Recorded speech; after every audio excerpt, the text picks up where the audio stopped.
Gusto mo ba nito? Tara, luto tayo.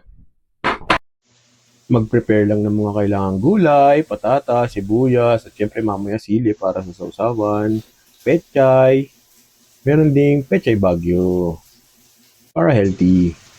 At habang nagpe-prepare nga, nagpa-browning ako rito. May advantage yan mamaya guys. After nyan, syempre, lagyan na ng tubig.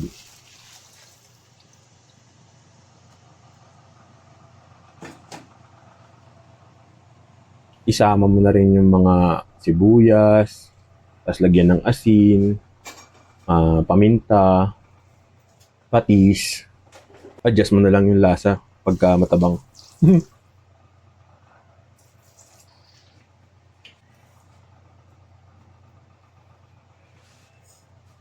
Whole and freshly ground pepper nga pala nilalagay ko guys.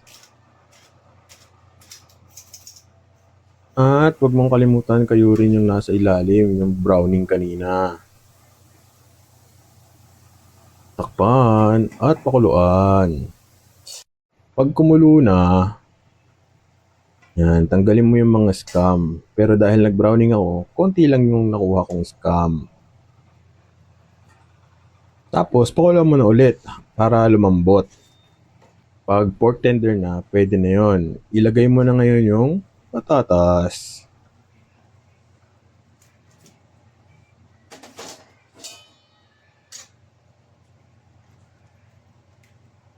At habang pinapalambot yung patatas, timpla na tayo ng sausawan, kalamansi, sili, at patis.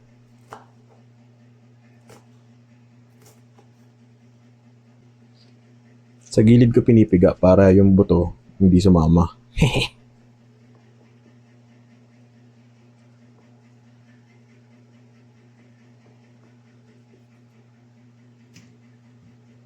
Ang aesthetic naman ng lagayan ng patis na yan. Gusto nyo ba yan? Lagay ko yung product link sa baba guys.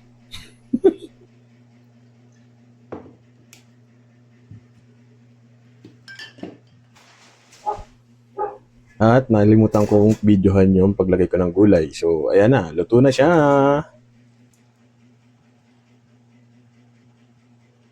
Ayan, kain tayo maigi guys. Sarap na sabaw niyan guys, kaya nakahiwalay na bowl.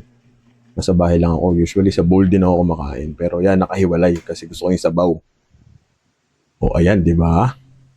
Kayo, paano ba kayo magluto nito? Share nyo naman. At syempre, huwag natin kalimutan magpasalamat sa blessings. Luto na tong nilagang buto-buto na may mga buntot.